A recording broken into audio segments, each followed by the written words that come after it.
the purpose of this meeting is to call the Genesis members of the Eden community together. We are starting something new with the goal of bringing the EOS community together, creating life, liberty, property, justice for all, and really bootstrapping the EOS ecosystem. So the core concept that we are introducing is a peace treaty. This is an agreement that is sort of universal, that we're all agreeing to as members of the community.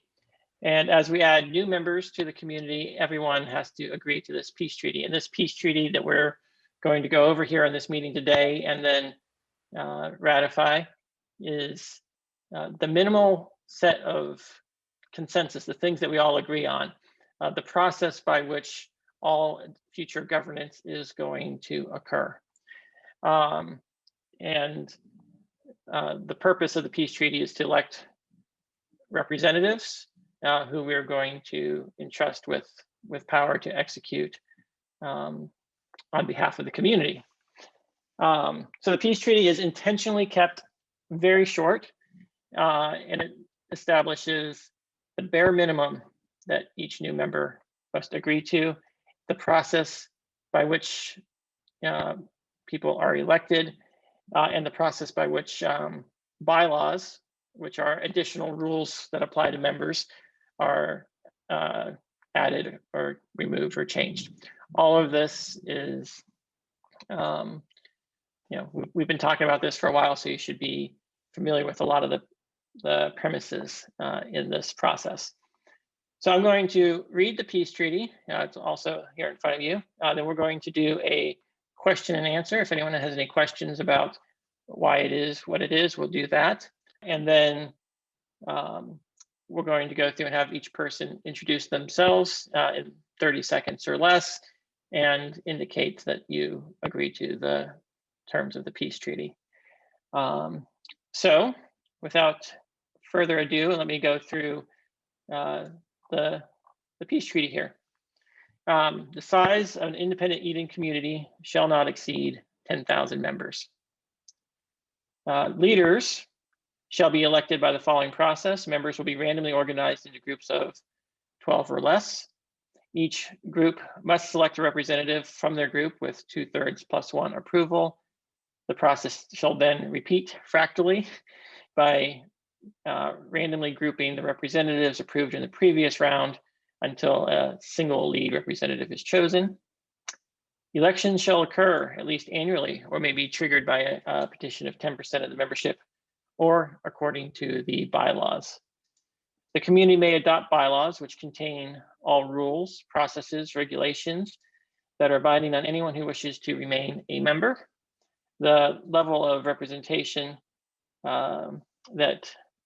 there's a number of things that apply to this. The level of representation that voted in the lead representatives shall be known as the board. So when we have our pyramid of representatives, there's going to be the final 10 or so. If you have 1,000 in groups of 10, you have a group of 10. So that would be known as the board.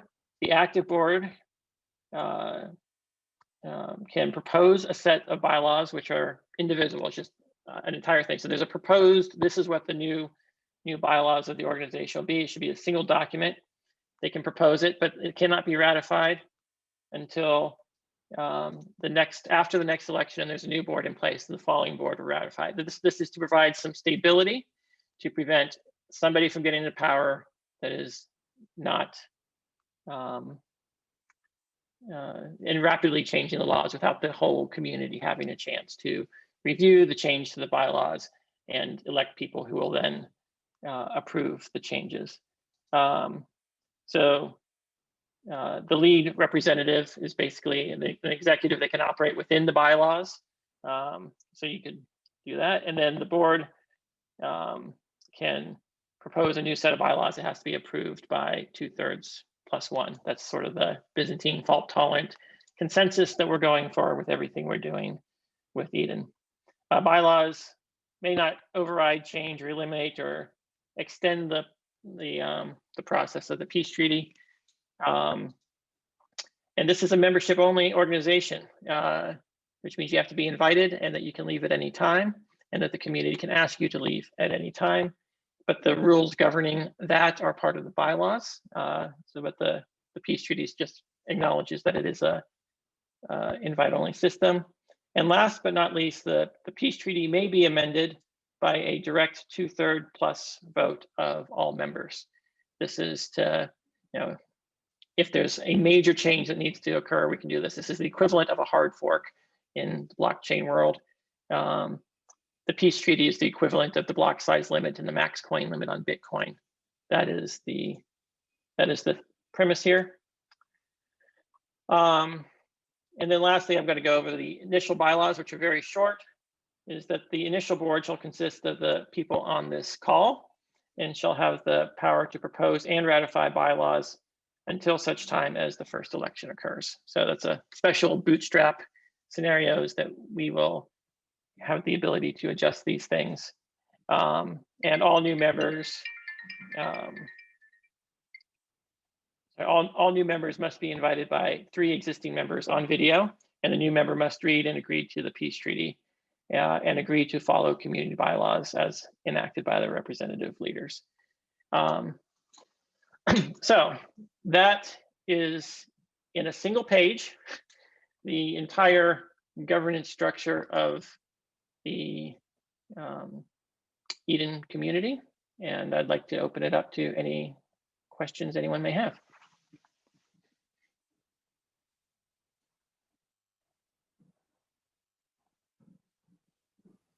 I have a quick question. Hi, everyone. It's Galia from Bangor. Does the number 10K for the fractal communities need to be hard coded, or could it start as 10K but be up for vote or change? The number 10K is derived from a combination of factors, including Dunbar's number, and also most of the municipalities in Switzerland are less than 10K. So there's real limits in the size. There will be many, many Eden communities. This is just the first one.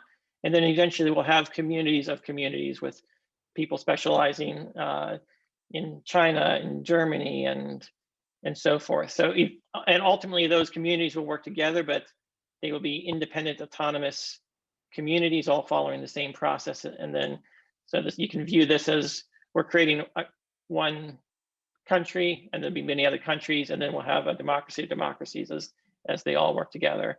And that will be the process of growing. The details about why we need to limit the size are expounded upon in my book in greater details, but effectively that is a hard limit, like the block limit. Do all communities have to have the same peace treaty? Well,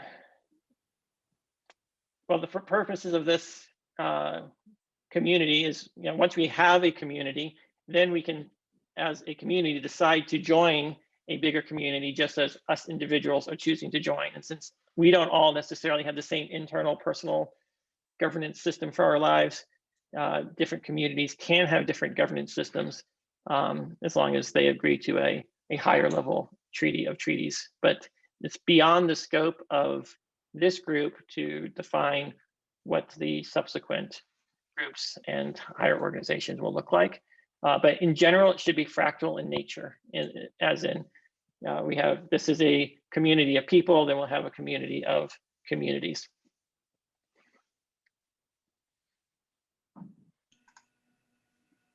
I've got a quick question, Dan. You specify the number 12 as an upper bound. I was wondering, is there a lower limit as well for the group size, like 7 to 12, or is there any notion of lower limit? That's subject to the bylaws. And I guess we did not specify what the actual limit would be here. So that will have to be ironed out. I do have a poll going. It looks like it might either be 5 of 7 or 7 of 10 are the two that are the most popular at the moment.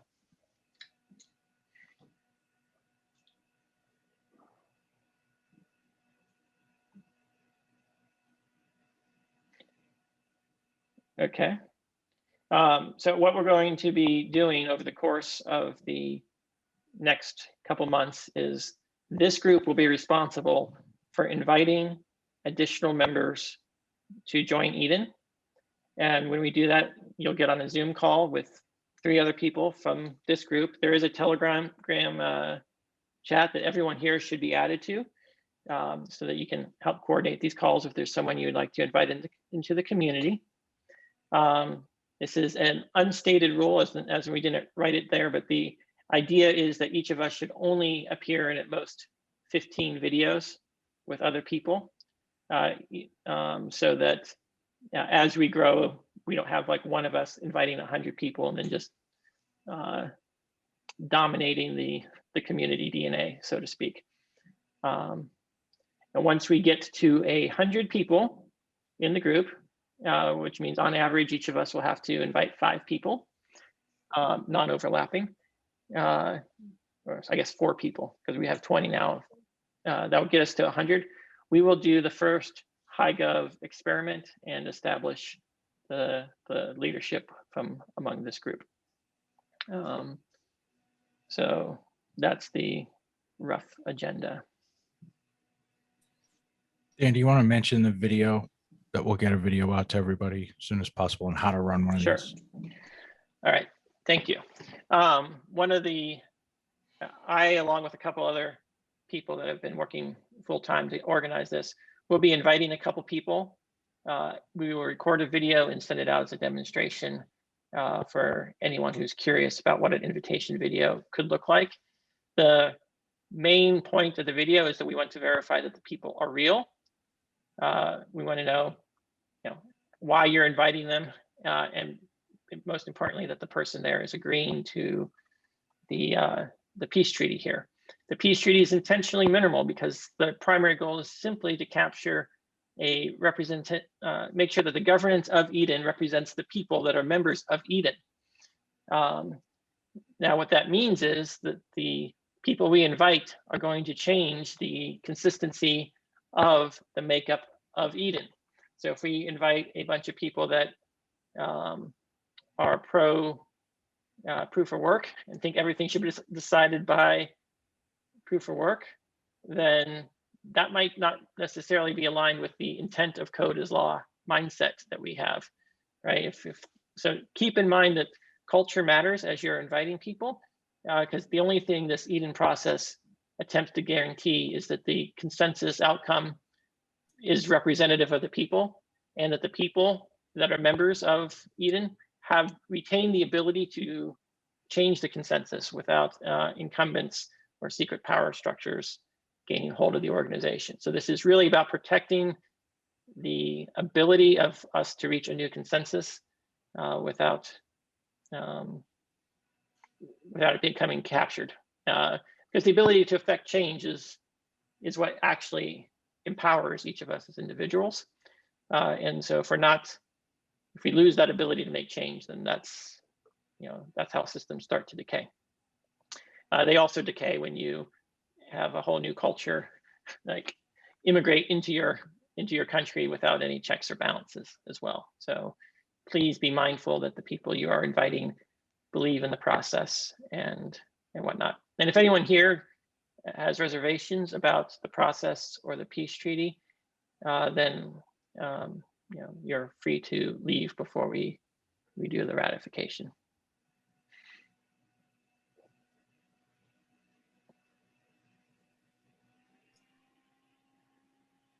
Any other questions? Han here. You were going to make this as a immutable consensus, but then later you changed this into a peace treaty that can be amended by 2/3 + 1 vote. Yes. So I made that change because at the end of the day, nothing is immutable. It's always possible to change by a consensus of the people. Effectively, upon thinking about it further, there are certain assets, branding, names, real estate, like any community of people have certain things that if they want to change, well, they could just go form a new community, but then who gets the old assets? So if 2/3 agree to change it, then they get to keep the brand and everything else associated with it. And the other 1/3 who disagree can secede and form their own entity. It's practically immutable because getting 2/3 of the people to agree to anything is basically impossible. But I did want to leave the possibility open for a, if 7,000 people all agreed to change the peace treaty, then it's as if everyone moved to a new country and inherited the resources of the new country, of the old country. Also, I wonder, like, is there anyone besides me whose first language is not English in this group? So that Sure, would yeah. be Mateus and Yves. Anyone else? Okay. First language Hebrew, guys. All right. So this particular organization is going to be granted great power, hopefully, by the block producers who will hopefully bless us with a budget from EOS inflation to use that budget to enhance the adoption of EOS as a currency and the network as a whole. So this is a great honor, great power, and great responsibility associated with being in this organization. Transparency is key, which is why we're recording videos about the entire process. So any other questions or concerns that we can clear out before we have everyone give a 30-second introduction and affirm that they agree to the peace treaty? I do have a question. I think it was addressed, but I just want to make sure that everybody's on the same page. There are community members that are using pseudonyms. And I think you said that essentially Eden is okay with pseudonyms and as long as they show up on camera so we can verify they're real individuals. Has there been talk about whether or not the opposite would also be true, where I know you as whatever, let's say you're Bytemaster, nobody knew who really Bytemaster was, but you come on as Eden and you actually say, hey, my name's Dan, but you don't tell anybody that you're really Bytemaster, but the person who invited you knows. Yeah, so if you're participating, you can participate under whatever pseudonym you want. And it can be linked to other things, and whether or not people want to disclose the link between those identities is between you and them.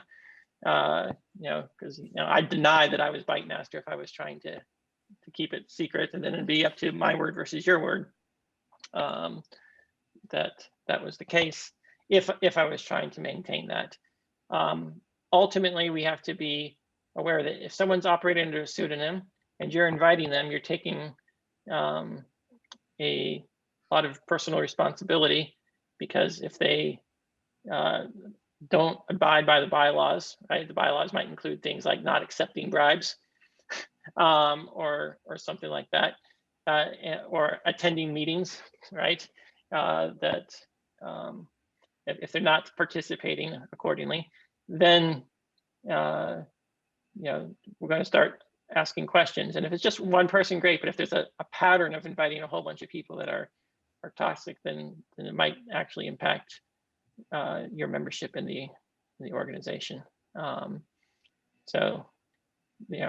Yes, Ben. On that note, will there be a way that we can track who in particular vouched for new members? Sure. So every single person on this call who ratifies the peace treaty, we're going to be issuing an NFT. So basically, the analogy here is we're a baseball team.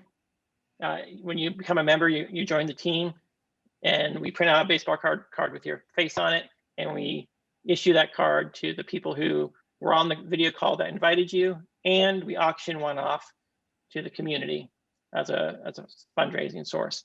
Those who hold the cards basically are endorsing you or want to be associated with you in some way, or they want to sponsor your membership in the organization. Those cards can be transferred.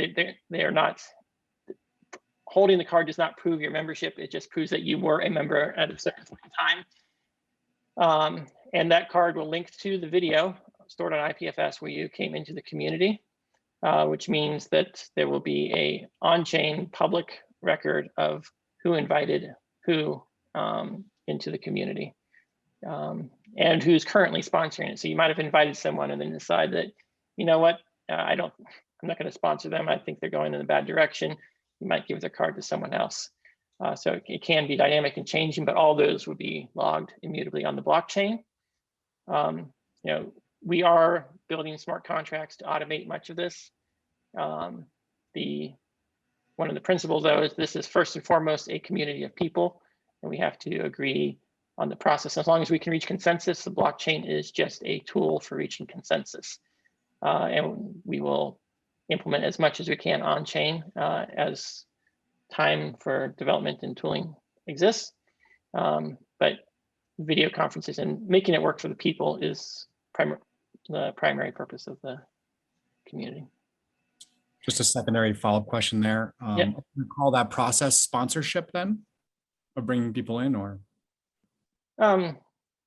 We can formally name it, but sponsorship, inviting, endorsement. But there's, because you were the one that said that they were a real person, said that they would abide by the peace treaty, and that they were consistent with the values. Whether you like it or not, there's going to be a little bit of holding you accountable to the rest of the community. So yeah, don't go inviting a bunch of rude, mean, nasty people into the community, because that will kill the culture. And my vision is that we create a community with a culture that is friendly, employing MVC communication to resolve disputes and to have empathy and connect with one another, so that people want to be involved, and that it's a fun experience and not a toxic experience with a bunch of infighting. People will be people, but if we do a good job, we'll create a community that people want to be a part of, a community that empowers the people that are part of it, and then we'll grow. And as we grow, the EOS economy will grow, and we will all thrive. So the premise is 1 + 1 = 3, and all of us working together are going to be producing more value for ourselves than if we all are pulling in different directions and can't reach a consensus. So I have a question on that. As far as this treaty, I know that we're moving forward today, but is there parts of the treaty that can be unchangeable that relate to the kind of culture and how we interface with one another that are, immutable beyond the worldwide communities, that if you're a part of this, this is how we communicate and this is how we respond to things in general, just as a standard of the type of people that we attract? At the end of the day, things are subjective. So if we try to have values like truthfulness and integrity and using nonviolent communication and all these things, the question is who's going to judge it? And the only people that can judge it are the community. So the only way we have control over those things, they can't be made immutable, because who's the judge of that immutability? We'll all disagree. If we were to put it to a vote, was somebody being rude? I don't know. Half of us think they were, half of us think they weren't. So it's really on us by who we invite and the bylaws that we enact to both judge. Right? Are we going to have juries? Are we going to appoint people to resolve disputes? Whatever it's going to be, those will be in the bylaws, which will be immutable according to the consensus of the people in the community. And that's why it's a minimum set, because we don't want to get into a situation where people are like, well, what's integrity and what's truth, and all those things can start to unfold. If we can agree at the very, very minimum, this is the process of how we pick our leaders, this is the process of how we do the election so that it protects our ability to reach consensus, then the outcome is going to be a consensus that hopefully mirrors the general culture and values of the members. And if we start inviting members that corrupt that, then over time, that consensus could start corrupting it. So it's very important that we protect our identity as a community. And you probably do want to move toward establishing some bylaws and some standards to ensure that if someone is impersonating or talking trash or some other way that reflects poorly upon the eating community, that that we have a process for addressing it, asking them to correct it, and if necessary, removing them from the community. Because the ability of an organism to defend itself against invasion of cancer cells or things that aren't part of its DNA does define its success and its survival. And we've got a very strong group of people here that really believe in EOS, believe in decentralization, believe in independence.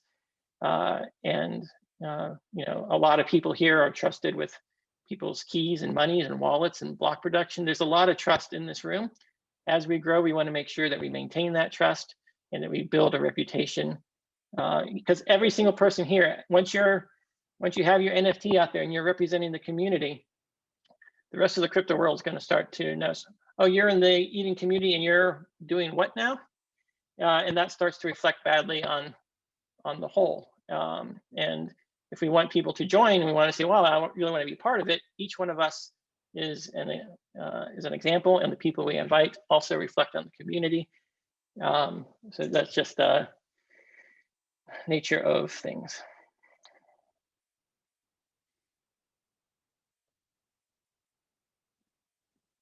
Any other questions?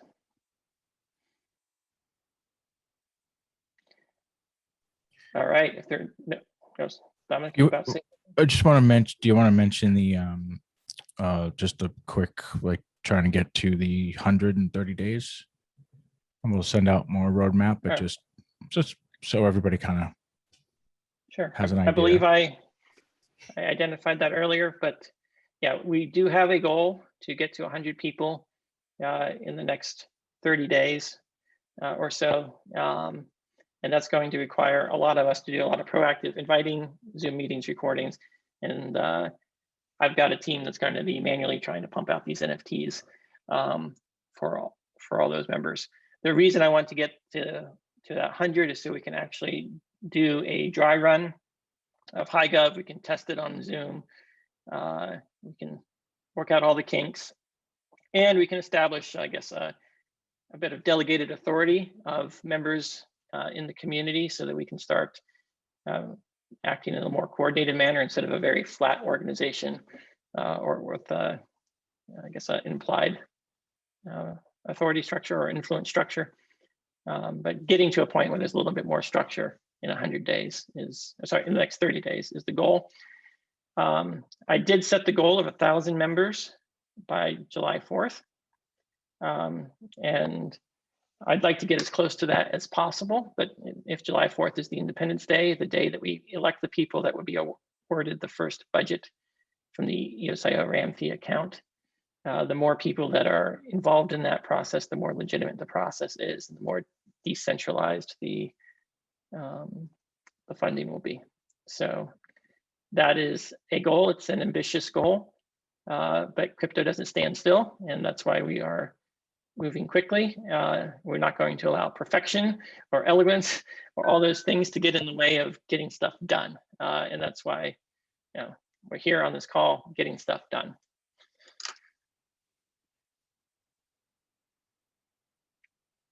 All right. Thank you, everyone. So what I'm going to do now is go through the Zoom meetings and ask each one of you to introduce yourself for in 30 seconds or less, and state whether or not you agree to the peace treaty. Any objections to moving there before I kick that off? All right, Annabella, your top right corner, or left corner. Okay, my name's Annabella. I've been in the EOS community since before launch, so way back when, like really 2018. I've been following Dan since about 2017, so I was late to the game, but I was very inspired. I have a digital marketing background coming from owning an agency, and so when he showed me that blockchain was able to empower the individual creator of content, I realized, having worked in advertising, how powerful that was. And so I was very intrigued. I put a lot of my heart and soul into the launch and being a part of the EOS community. I came as a block producer and just, I guess, community leader, some people had said before. I've been working actively in a lot of EOSIO projects since then. That's been my full-time job, and I've worked on other chains and other projects as far as like enterprise blockchain solutions and stuff that use EOSIO. So I'm heavily dedicated to the software, and I'm just really excited that this is coming full circle. We're getting back to the fundamentals of the reason a lot of people joined EOS was life, liberty, property, a new way of governance, a new way of proving a system that doesn't have to be corrupted, that can scale and that can be worldwide. I have a lot of great friends in this community that I've met through being a part of it, and I'm just really grateful to be here. So I'll be helping any way I can, and I'm just full of gratitude right now. So, so thanks for letting me be a part of it. I'm really excited about everybody that's involved. So. And do you agree to the peace treaty? Yes, my name is Annabella, and I agree to the peace treaty. Yeah. All right, Beni. Hey everybody, Beni. I started at Bangor. That's the first job I had after getting to know Bitcoin and Ethereum back then. And as one who understood what Ethereum was and the limitation, got very excited together with the team when we found out about what EOS can become. And that's where we started with one of the top block producers on EOS. And, been through the race together with some of the people in this conversation, tried to create the first iteration of some kind of a board or foundation of something of sorts. We understood that EOS also had some issues, and that's where we built Liquid Apps to kind of cover everything that we felt is lacking on the EOSIO system as it is today. The companies existed for 2.5 years now. More than 10 employees throughout the world. Both myself and Tal, my partner in crime, have spent a lot of time trying to get EOS to a better place where we felt it can be. We still do in many ways, and that's why I'm part in this call. I'm really looking forward to see where this can go. I shared together with in a conversation with Dan my feelings until today, and I'm very much looking forward to see this, as Annabella said, going full circle and kind of allowing us as the community members as the leaders of this community to take EOS to where it can be. And I know that a lot of us feel like governance can assist, and I think Eden is right there for that reason. It can specifically, in my view, assist with funding, but there are bigger obstacles at hand, and I would very much like to open them the way I feel about it, and to see that all of you can support the efforts forward. And after reading this, Dan, I do support the peace treaty, and thank you for inviting me to this call. I'm glad to have you here. Mike? Yeah, you're on mute, Mike. I was doubly muted. All right, great. Hey, everybody, my name is Mike Manfredi. I bought my first Bitcoin in 2013, got seriously into crypto in 2017, and then in 2018 moved to Blacksburg to work with Dan on software that supports life, liberty, property, and justice for all. And I'm very excited about Eden and what we're building. I have studied lots of philosophy and principles of economics and politics. And while that never made me popular at parties, I'm really excited about bringing all of that rigorous study to bear in the real world to make a better situation for humanity. So really excited to be here. And my name is Mike Manfredi, and I approve the peace treaty. Robert? Hey all, Rob Konsdorf here, also known as Rob Rigo. I've been working in crypto since about 2013 as a hobbyist. My journey down the rabbit hole was actually following along on BitSharesTalk.org back in that day. And I just realized I felt there was a lot here, even in those early days, regarding how we could leverage these tools to change some of the perversions in society today. And my background, went to school in Flint, work around Detroit. We started our own bootstrapped block producer startup in March of 2018. Before that, I was a software engineer for a few startups around here and trained in computer science. So product development is more of my passion and my focus. However, I've learned all the things to run a BP as well and still learning. And we've also scaled our team so I can hire people smarter than me to do some of those things. And we're currently working on our first incubated product, which is a NFT startup that'll be announced later this year. But I'm really excited for this personally, as someone who has always wanted to see things progress, especially from a societal level, and seeing sort of, internally as an American, the feeling of not having representation or seeing crumbling neighborhoods, not knowing how we can fix this. I feel like this is the beginning of that journey in a lot of ways, even just focusing on EOS's problem, but testing this model, as Dan states in his book. And I'm just really excited to be a part of it. So thanks for the invite. My name is Robert Konsdorf, and I approve the peace treaty. Brock? You're currently muted. There you go. I'm muted now. This is Brock Perce, also known as Galia Benartzi. I've been working with digital currencies and goods since the late 90s. I acquired Brendan Bloomer's business that moved into Hong Kong when he was 18. I've been actively involved in the development of this ecosystem for quite a while. A few of the notable blockchain venture fund in the space that funded the Coinbases, the Krakens, and many, many others. That's on its fifth fund. Was the founding chairman of Mastercoin, where we invented the ICO. Co-founder of Tether, where we invented the stablecoin. Started the first crypto bank. Created the first security token with BCAP.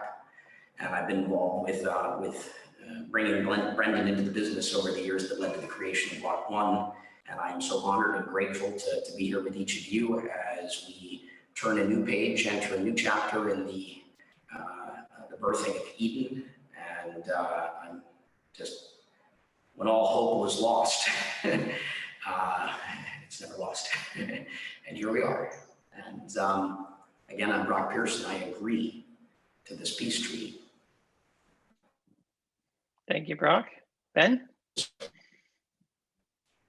Yeah, first of all, thank you, Dan, for everything you're doing. I'm Ben Sigman.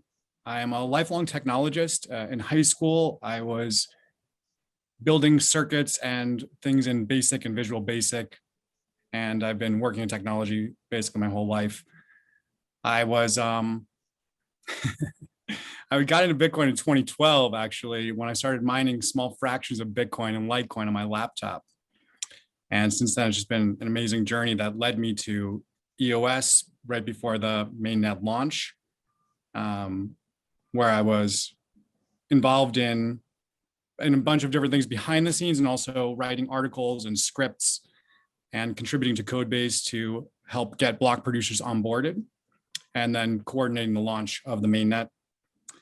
And now I'm full-time at Sense, Make Sense Labs, where we've created EOS Chat and Sense Chat, really geared around very much thinking about how communities gather online, identify each other, vouch for one another, and bring in new members.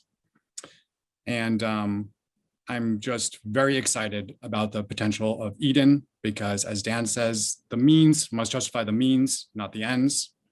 And I'm excited also to bring in a lot of good members. So I agree to the peace treaty. Thank you, Ben. Brandon. Hello, everyone. My name is Brandon Lovejoy.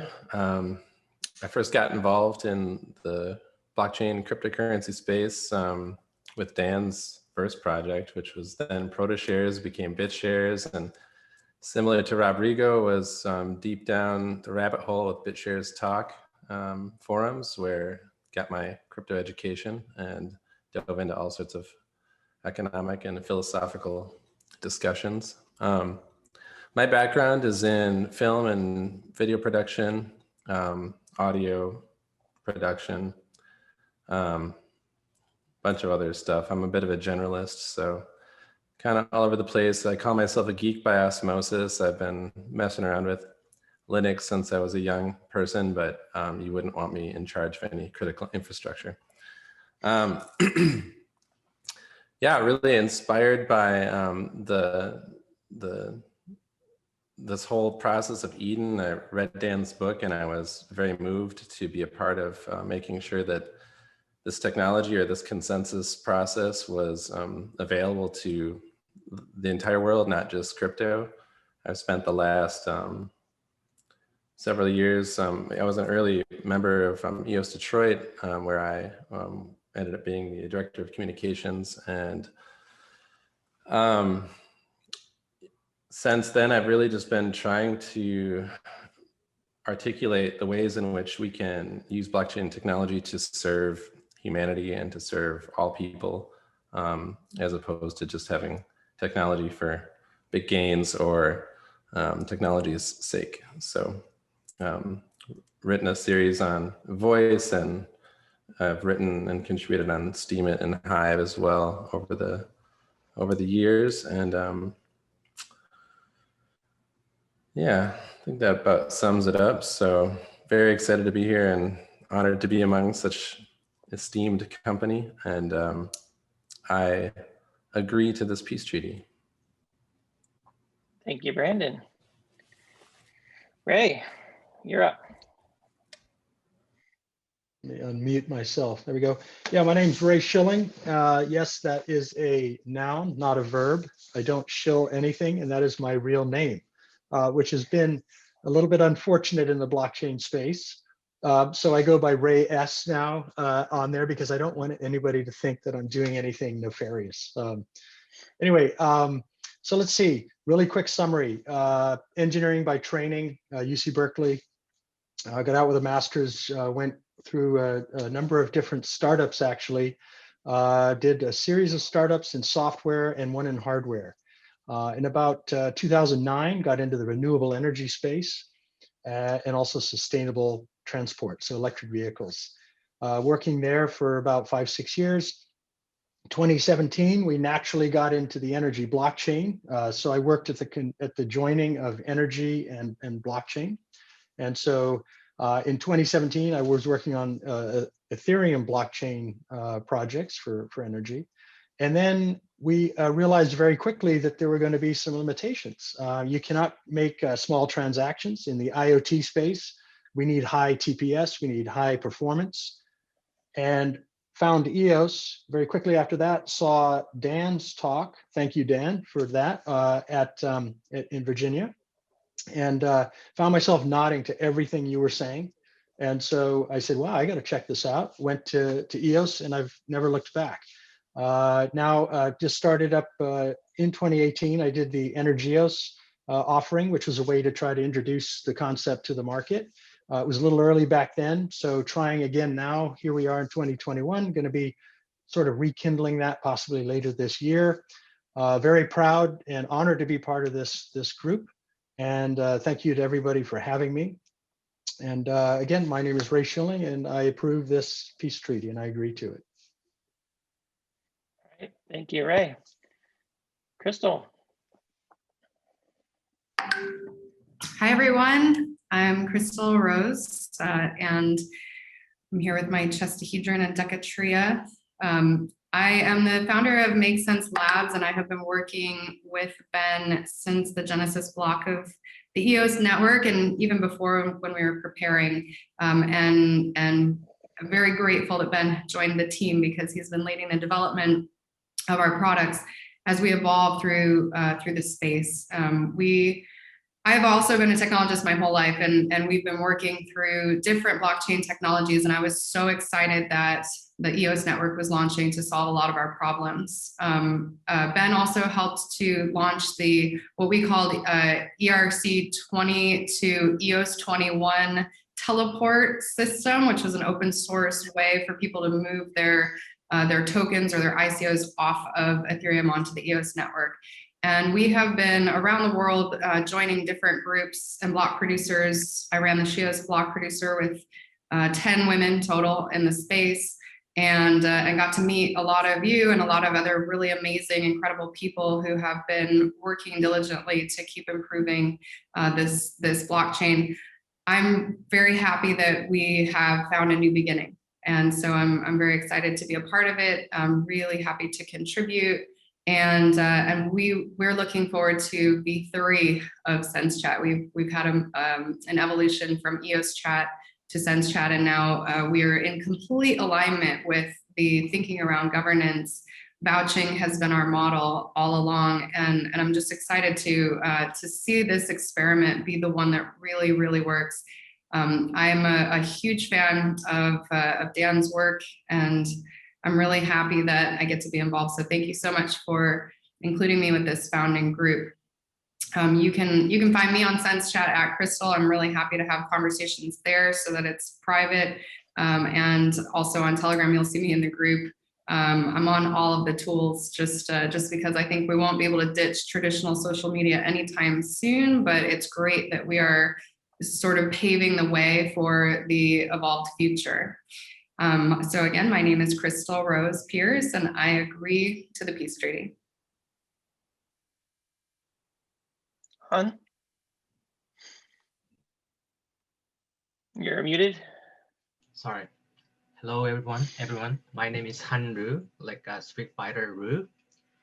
I'm from South Korea, and I bought my first Bitcoin back in 2013 while I was working for startup incubator established by a bunch of banks in Korea.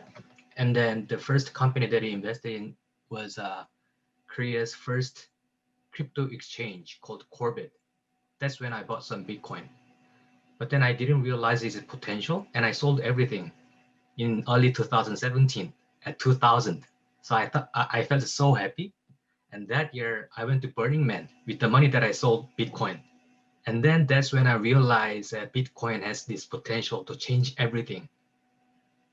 So I decided to go full-time with crypto, and I ended up meeting Brock in Korea. I cannot tell all the details in this call, but then it was the most craziest moment in my whole life. This is such a shocker to meet Brock in Korea, and I digging up what Brock is up to, and I ended up finding Dan's articles and EOS. And I found the article so profoundly, is so profound, and I so resonated with what I've been thinking. So I knew that moment that is worthwhile to dedicate at least like 5-10 years of my life. But then the past 2 years hasn't been that easy. That has been lots of struggles, especially when Dan announced that he's resigning his title from CTO of Block One. I thought I was going to kill you then. But then later, seeing your articles about and your vision of Eden I was so excited and I've been so happy, and I feel something very, very strong feeling that there is something amazing is going to born out of this thing. So I'm feeling so energized and I'm so excited to be part of all this process. And I don't know, I just feel something's going to born out of this thing. It's not just about use, but then it's going to have some big impact even outside of the blockchain world.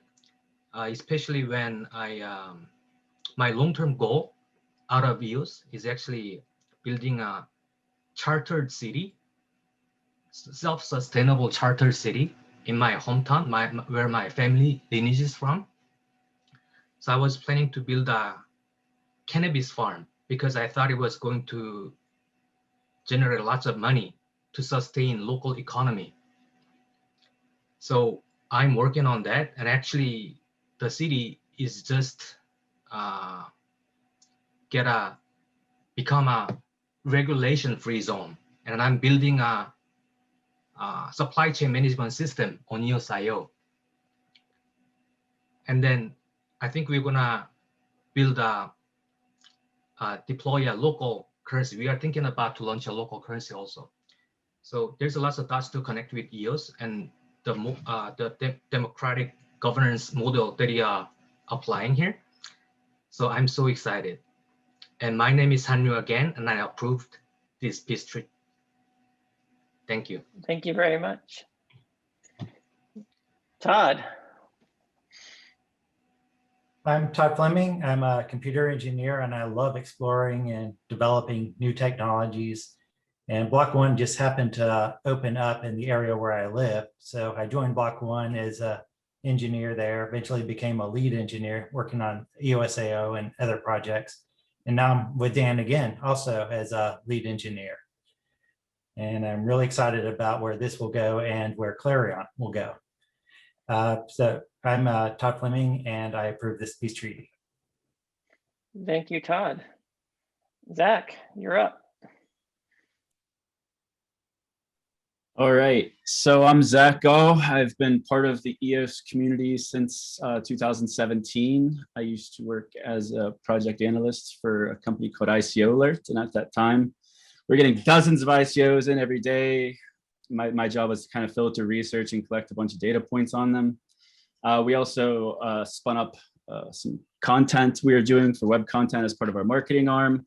I worked there with a fellow named Rob Finch, and he was the one who introduced me to EOS. And after reading what everyone else was doing and doing it on Ethereum at the time, it just didn't seem possible. Like Dan, you, Brock, Brendan, like you guys with the videos and everything and the talks you gave early on, you really inspired me. And Rob and I basically every single day we sat next to each other and we would just talk about EOS all day long, all day long, all day long.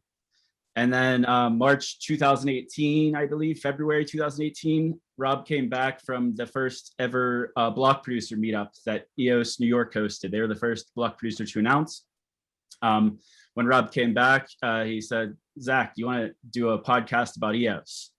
And at the time, like we already had a couple podcasts on our channel for that company at the time, but I never wanted to do anything like that. But literally all we did was we started recording our conversations that we were having every day. And over the last like 3 years, I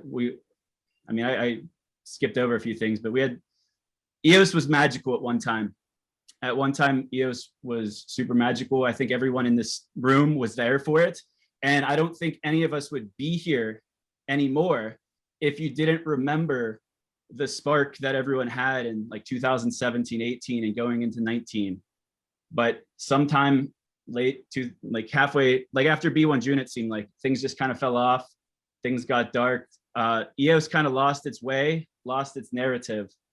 And my role in the EOS community this entire time since pre-mainnet launch has been pretty much the storyteller of EOS.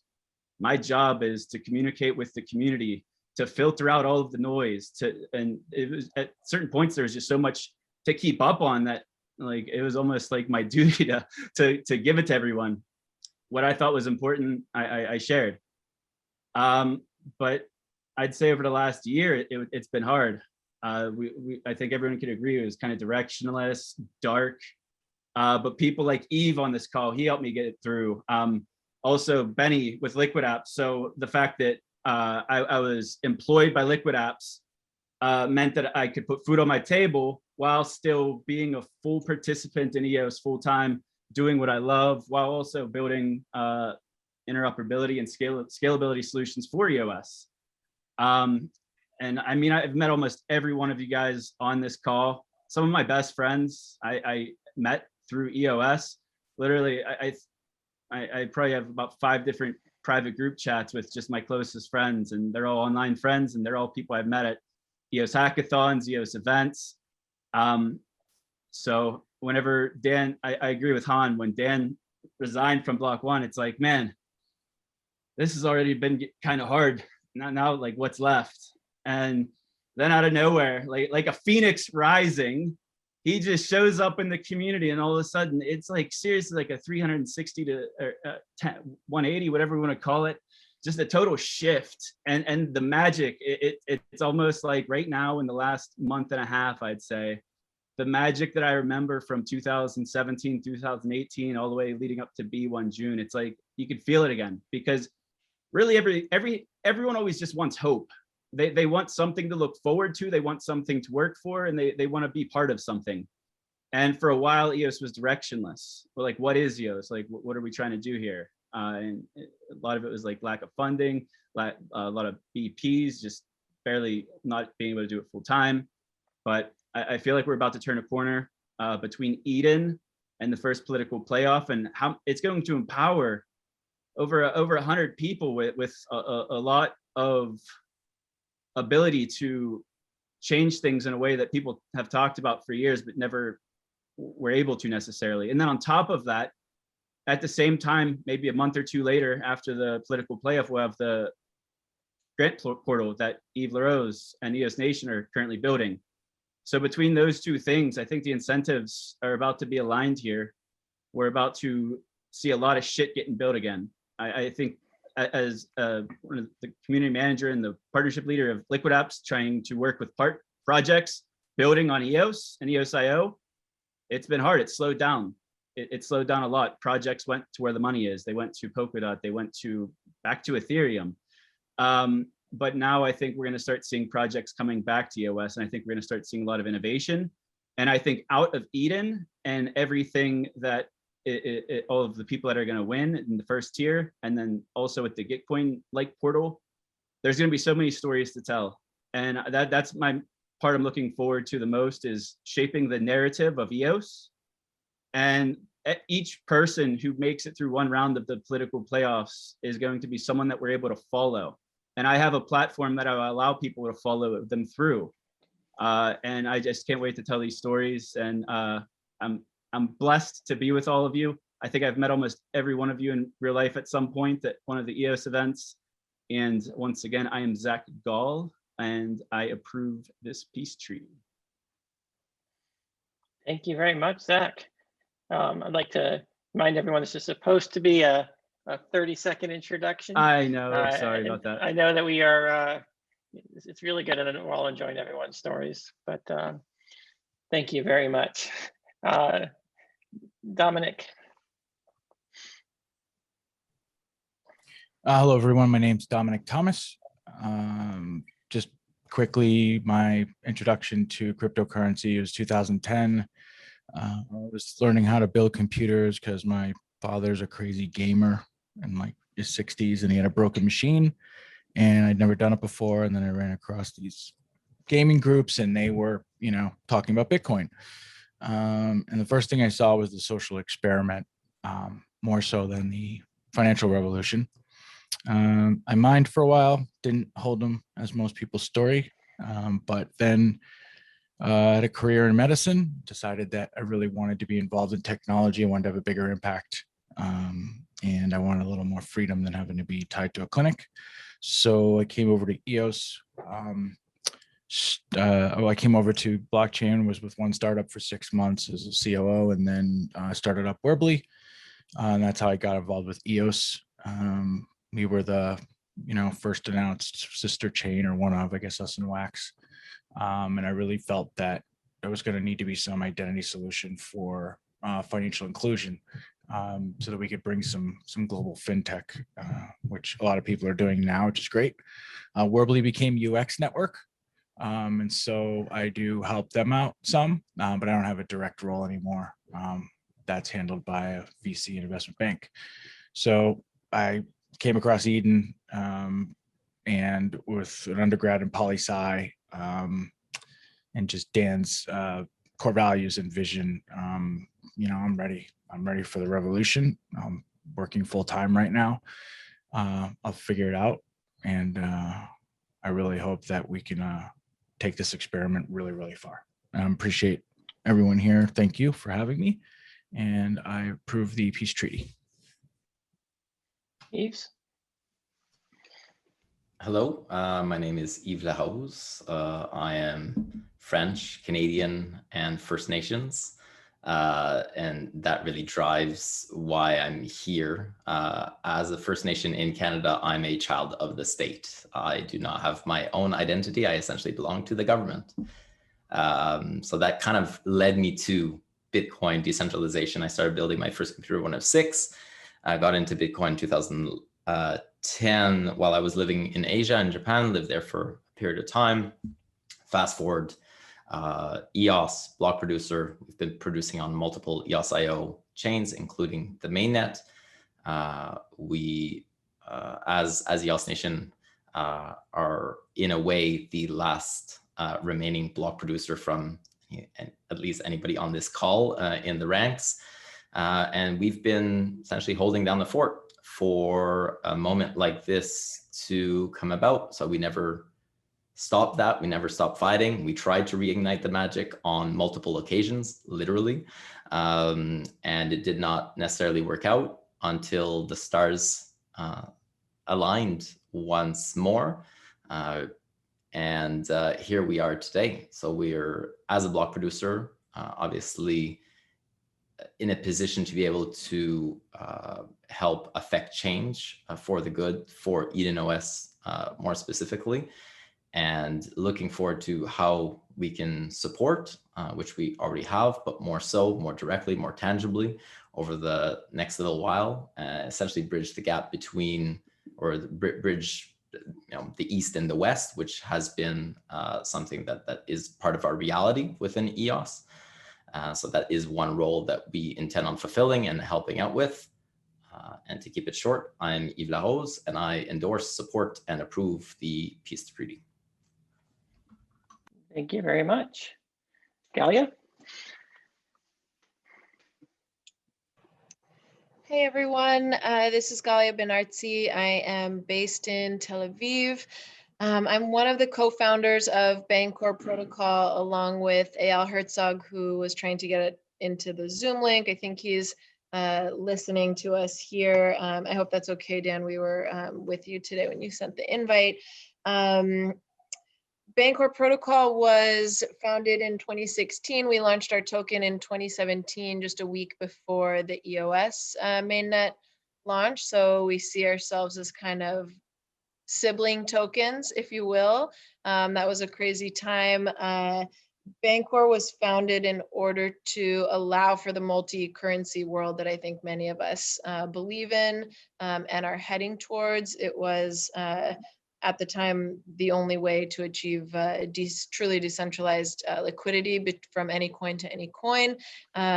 Before that, we had stumbled upon the work of Bernard Lietaer, which I'll just drop for everyone in case you're not familiar. He's the author of The Future of Money, The Mystery of Money, Money and Sustainability, works that really put us onto why a multi-currency world could be more fair and balanced and abundant. Bancor is one of the first developers to support EOS and build a bridge from Ethereum to EOS. And we're really excited about seeing that future that we believed in still come about. So thanks everyone for having me. I'm lucky to have really great and close and dear friends and colleagues in this group. I'm Galia Benartzi, and I approve of the peace treaty. Aaron? My name is Aaron Cox, and just to get it out of the way early, I approve of this peace treaty.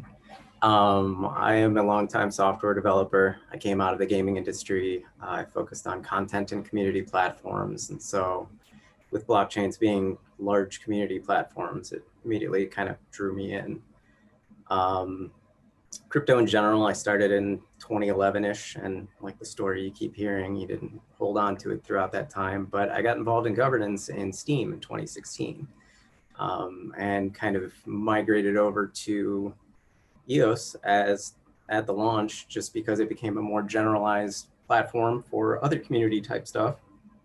And the need that I kind of identified when I got into it was key management, authentication, signing, like the way that people join these communities and interact with these communities. And so since then, I've been, working in that space. Was one of the founders of Greymass. We are also a VP on the EOS mainnet, some of the other EOS IO chains. Hoping to eventually start really dog fooding all these technologies we're creating and build great apps, including, the tools we need to make Eden type communities actually very approachable. So. All right, thank you, Aaron. Yep. Tejas, last but certainly not least. Thanks, Dan. I'm Matias Romeo. I'm from Argentina. English is not my primary language, and you are realizing now why. Okay, I got into crypto in 2011, first learning about Bitcoin. I won't make the story short. Then I ran into BitShares. A friend of mine in the Latin American Bitcoin conference told me, hey, have you looked at BitShares? I said, I'm not. Okay, you should look at. I went into BitShares talk. I spent like 3 weeks reading and don't understanding anything until I started to understand some stuff. I got really amazed by the technology and the ideas that Dan was putting forward there. So we started doing developing a mobile wallet there. And since then, I have been like following what this technology, this DPoS technology. We love it really much. In fact, we launched a mutual credit system in Argentina that is currently it's being used in 7 provinces of Argentina on a daily basis. It's still running on BitShares, and we have also started replicating that onto Uruguay, Colombia, Ecuador, and Chile. So we are also thinking of porting that to EOS, but we are a small team. I'm also founder of the blog producer from EOS Argentina. We helped launch the EOS mainnet, and I have also had the pleasure to work 1 year in Block One at the very beginning of the protocol development. So I wanted to say that also we are really happy to have you back, Dan, in the community. The energy is feeling different, and all the people start getting excited again, and thank you for coming back to the EOS community. We were missing you a lot. And my name is Matias Romeo, and I agree with the terms of the peace treaty. All right, thank you everybody for joining. I guess I should introduce myself. I realize I skipped that. I'm Dan Larimer. I'm the founder of BitShares theme and EOS, and I agree to the peace treaty. So thank you all for coming here today, for helping change history. That's what we're doing right here. So I'm not going to hold you any longer than necessary. The peace treaty has been adopted. Each of you, if you could please post the image that you would like on your NFT. It should be a recognizable version of yourself. We have an Eden members Telegram chat. If you're not in that, we'll make sure you get in there. Please post it there, and we'll use that to create the NFT. If you do not post it, we will be taking a screenshot from this video call for your NFT. So beware. And